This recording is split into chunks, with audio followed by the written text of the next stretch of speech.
Hey everybody, this is Blake. Today we're going to be covering an introduction to critiques, or Ks.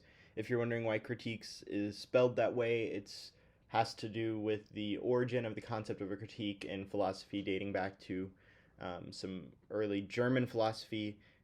It's unimportant to the concept of a K, but it just explains why we spell it the way it is spelled and call it a K instead of a C, like you might think for the word critique. But so we're going to introduce the concept of a K today to hopefully give you a little bit of a better understanding of its parts and how those parts function so that you can be more prepared to both run and answer Ks in debates. So the first concept that's really important to understand when it comes to Ks is the concept of fiat. So fiat is a Latin term meaning be done or let it be done. So in the context of a debate, fiat is the moment that the advocacy of the affirmative is actually implemented, the moment that it is done, that it happens. And so if fiat is the moment that the ballot is signed and the advocacy actually happens, then we can split time into pre-fiat, which is the time leading up to when the ballot is signed or the actual debate round itself, and post fiat, meaning the world after the advocacy actually happens, the AF is actually implemented. And so if we think about that distinction when it comes to impacts and things of that nature, pre fiat impacts are not dependent on any effect that the advocacy of the AF has, because pre fiat is before the advocacy of the AF actually happens. So the impacts and solvency and things of that nature that are pre fiat do not depend on the advocacy of the AF having any particular effect. Whereas post fiat is dependent on the advocacy of the AF having a particular effect, be it good or bad. So post fiat impacts are dependent on an effect of the advocacy of the AF. Speaking of types of K literature can be divided into two broad categories, and these are by no means at all an exhaustive list. There are so many different types of K literature out there. I just tried to pick some common examples that you'd be most likely to encounter. But the two broad categorizations that I'll be using are identity-based and structural. So identity-based Ks being Ks that concern literature like critical race theory, queer theory, ableism, and feminism are generally focused on a particular identity group and the effects on that particular identity group. A lot of times this deals with different forms of discrimination and oppression. And then the other main category is structural K literature, which is more focused on broad societal structures and the impacts that those have in terms of things like oppression. And so the examples I have listed here are capitalism, securitization, militarization, and a lot of postmodern philosophy based Ks. And the idea behind a lot of these Ks is about combating big societal structures. So, for example, to use capitalism as an example, to color in that idea of a social structure, a lot of the capitalism critiques will say that capitalism is a broad structure that leads to otherization because of the focus on the drive for productivity and efficiency. So that's a big societal structure that leads to oppression and otherization and things of that nature. So in that regard, it is structural Ks are similar to identity-based Ks in that they often concern themselves with oppression and forms of discrimination. So now let's talk about K structure. So there's four major parts of a K, and we'll talk about each of these in a little bit more detail in just a moment. But to give you just a general idea, there is the link, which just like in other forms of debate is what the AF did wrong, what triggers the impacts that are discussed in the K. Next is the impact, or what happens as a result of that wrongdoing, what is the effect of the link. And then you have the role of the ballot, which is the framing mechanism for K debate, which basically poses the question of what kind of impact the debate ballot can have. At the end of the day, when the judge is evaluating the round, what is the actual effect that signing that ballot will have? And the last part, and the most unique part to a K, is the alternative, or the alt, which is a proposed action that we can take to resolve the impact. Now, if we think back to some of our identity-based Ks, things like critical race theory, the impact of those are things like racism. And so the alternative is obviously not going to make the claim that it solves all racism, but rather that it just is a way of addressing that impact and making the conditions a little bit better. So alternatives very rarely solve the whole issue, but they rather are a way to improve the conditions caused by the impact. So let's talk about each of these parts in a little bit more detail, starting with the link. So like I mentioned before, the link is where we criticize the app and say that the app has done something wrong. There are three major types of link, three major ways that we can criticize the app. The first is that we can criticize the app on the basis of assumptions that it makes. So for example, if the app is talking about using the government for some type of societal change, the K might say that you assume that everybody can use government tools equally, when in reality queer folk can't gain access to governance in the same way that other people can, which means that you are exclusionary towards queer folk. And so you might be hearing that and thinking that that sounds like a pretty weak argument, and a lot of people would agree with you. This is the weakest form of a link because it is often what we call a link of omission. Omission meaning leaving something out. So to say that you should lose, that the app should lose the round because they didn't make specific mention of this group or this societal structure is not a very great argument, because there's no clear way to draw the line between how many things that the app has to mention in order to be successful, right? So this is the weakest form of link, but it's also pretty common just because it's so easy to make these arguments, because you can always find some kind of group or structure that the app didn't mention. So it's common, but I would advise you against reading them because they are such weak arguments. So the second type of link, or the second way you can criticize the app, is based on the language it uses. So for example, maybe they use ableist language, like an ableist slur or some type of language that suggests that disability is a bad thing, or maybe they use person first language instead of identity first language, something along those lines. So the language that the app uses is bad, which is a reason that they should lose. This would be a pre-Fiat link because it is concerned with the debate round itself. The language that is in the app has nothing to do with how effective the app advocacy actually is, or the effect that the app advocacy has in the real world. Rather, it is concerned with the debate round that is happening, which makes it a pre-Fiat link. The third major type of link and ways that we can criticize the app is the effect that the app has on a particular group. This is a post-Fiat link because it is concerned with the effect that the implementation of the app advocacy would have on a particular group or a particular societal structure. So for example, maybe the implementation of the app would expand the military-industrial complex. This is often also called a topical link because a lot of times it is based on something that is present in the resolution. So like if the resolution calls for military action, then affirming the resolution would expand the military-industrial complex, and that's a link into a militarism K. So a lot of people will tell you that this is the strongest form of link because it is topical and because it is highly specific to the resolution and to the app that is being read. The next part of the K is the impact. Basically what happens that's bad as a result of the wrongdoing described by the link. And like I mentioned before, a lot of the impacts in things like Ks are racism or sexism or ableism, which are obviously bad things that are obviously very impactful, but we still want to provide a piece of impact evidence for strategic reasons. Because maybe we can go beyond just saying that racism is bad to say that racism is the worst type of impact, which means that it should come first in the round. So it's essential that we provide some kind of evidence to back up our impact in order to benefit us strategically. So I've listed a couple of ways that we can do that, get a leg up in terms of strategy. The first is to use the concept of ontological violence. So ontology is relating to the philosophy of being or the state of identity.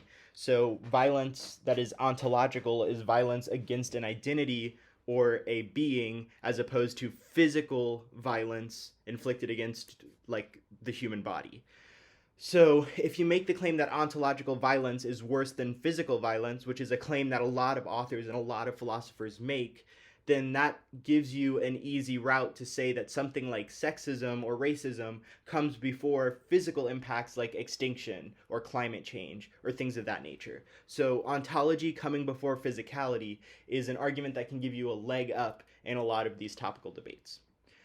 The second type of strategy that I listed here for improving the effectiveness of your impact is to make a root cause claim. The root cause claim is basically an argument that says that your form of violence, your impact that you're discussing, is the cause of all other forms of violence, all other forms of discrimination. So if ableism is the root cause of all forms of violence, then it makes a lot of sense that the judge should base their decision based solely on ableism, because if we get rid of the cause of other forms of violence, if we get rid of ableism, then all other forms of violence that are described by other impacts of the round will kind of naturally go away or atrophy or get smaller. So this root cause claim is a really great way to make the claim that your impact has to come first. And because the impact card so often has to do with strategy and why this particular impact is so important, it leads really nicely into the role of the ballot, which is the framing issue for the K. The role of the ballot most often takes the form of the following phrase: the role of the ballot is to vote for the debater who best blank. You want to make sure that it's specific to the school of K literature that you're reading, so you wouldn't want to just say something like the role of the ballot is to vote for the debater who best combats oppression, because that's so broad that you're really not garnering any strategy off of reading that role of the ballot as opposed to just a value criterion framework. Rather, you'd want to make it specific to the school of K literature, like the role of the ballot is to vote for the debater who best combats militaristic structures. And this also makes sense because if you are arguing why militaristic impacts should come first, then it makes sense that the ballot, the thing that decides the end of the round, should make its decision based on militaristic impacts. So the role of the ballot should either follow or be followed by an argument of why the type of impact described by the role of the ballot needs to come first. Also important is that the role of the ballot is a meta argument, meaning that it is an argument made knowing that it is being read in the context of a debate round. So the justification can be related to debate, education, discourse, things of that nature. A meta argument is a sticking point for a lot of people. So just think of a meta argument as an argument that is aware of the fact that it is taking place in terms of competitive debate. So T and theory are a meta argument because they are about the fairness and education that we can garner from debate. In the same way, the role of the ballot is a meta argument because it is about how we resolve the debate, how the ballot is signed at the end of the day, and what impact the signing of that ballot has. So if you can make an argument as to why focusing on militarism, for example, is really good for education or debate or discourse, that's an additional, very strong persuasive reason why the judge should base their decision off of that impact. So these kind of meta arguments about things like debate, education, and discourse can be very, very persuasive when it comes to the role of the ballot. Now, the last major part of a K is the alternative or the alt, which answers the question, what can we do to make the situation described by the impact better? There are two general types of alts. There's the pragmatic alt, which is something that can be physically done, literally observed, and there's the mindset alt, which is something that is a little bit more abstract and theory-based. So an example of a pragmatic alt would be to get off of indigenous land. It's something that can literally, physically be done and observed. We can go to indigenous land and we can encourage people that are not indigenous to move elsewhere. That is a literal action that can be observed. An example of a mindset alt would be to decolonize educational spaces. So de-emphasize the perspective of the colonizer when it comes to discussions related to the concepts like land and land ownership. And that's something that is a lot harder to see. It's a lot less physical. It's a lot less tangible. However, the distinction between pragmatic and mindset alts is often a matter of articulation. There is a way that I can explain decolonizing educational spaces to make it sound pragmatic, like maybe we remove books that are written by colonizers or something along those lines. But ultimately, based on the context of the round and what links are read and the impact to debate, what that's looking like, is going to change how the alt is articulated to lean more towards pragmatism or more towards being a mindset alt. Another important concept is that when it comes to pre-Fiat links, they are better resolved by the mindset alt, because the mindset alt is more abstract, and pre-Fiat links are related to the debate round, which means that they are more abstract criticisms, not about the real physical world, but rather about the nature of the debate round. So a mindset alt is better at resolving pre-Fiat links, whereas the pragmatic alt is better at resolving post-Fiat links, because post-Fiat links are concerned with effects in the real world, and pragmatic alts are concerned with changing the real world. So that's just another way that the concept of pre and post fiat really informs the strategy of a K. So, just some final thoughts to wrap up this video. There's a lot of gray areas between categories and Ks, be it identity versus structure, or the three types of links, or the different types of alts that we talked about. Just because an argument that you come up with doesn't fit neatly into a category used in this video doesn't mean you shouldn't make it. I just use these categories as an effective way to teach. Really, it's an effective way to introduce ideas as opposed to the end all be all rules of what kind of arguments can be made. So if your argument that you're coming up with falls in a gray area, don't let that discourage you from reading it. The next final thought that I have here is that it's really important that when you read, before you go into reading Ks, that you have your foundational skills down. Ks deal with a lot more abstract issues than things like disads and counterplans do, or traditional value criterion debate. And because the ideas related to Ks are often more abstract, they're more difficult to defend and explain than something like a disad. So it's really important that you get your basic skills down before you try to defend or read a K, because you're going to have a lot more success if you have those basic skills down already. The next piece of advice I have here is do lots and lots of reading. Because Ks are more abstract in nature, it's really important that you're well read on the subject. The more you know about the subject, the easier time you'll have in things like cross-ex or rebuttals, explaining the alternatives, explaining the impact arguments, and explaining the links. And so if you are cutting from a book or an article or something like that, I highly, highly encourage you to read the entire book or the entire article, especially when it comes to Ks, just because hearing from the experts or reading the experts' opinion on the subject makes you a lot more successful when you try to articulate it and explain it yourself. And the last piece of advice I have up here is that more specific Ks are typically more strategic. Some people will write a K that is, all pre-fiat focused and say, I can read this on any topic, and save themselves some prep. And while sometimes you can get away with that, for the most part, remember, topical links and pragmatic alts and things that are specific to resolutions and specific to advocacies are typically the things that are viewed as more strategic and more preferable. So try to minimize card recycling or using the same card over and over again for every topic when it comes to Ks, because the more specific and the more topic focused your K is, the more success and the better viewed it will be by the average judge. So I could talk for Ks about hours and hours and hours and still have more ideas that we didn't cover, but I think that we'll stop here, and hopefully you have a basic understanding of the parts of a K and how they function so that you can better answer Ks and have a better idea of how to begin running them yourself. Please let me know if you have any questions, and have a good rest of your day.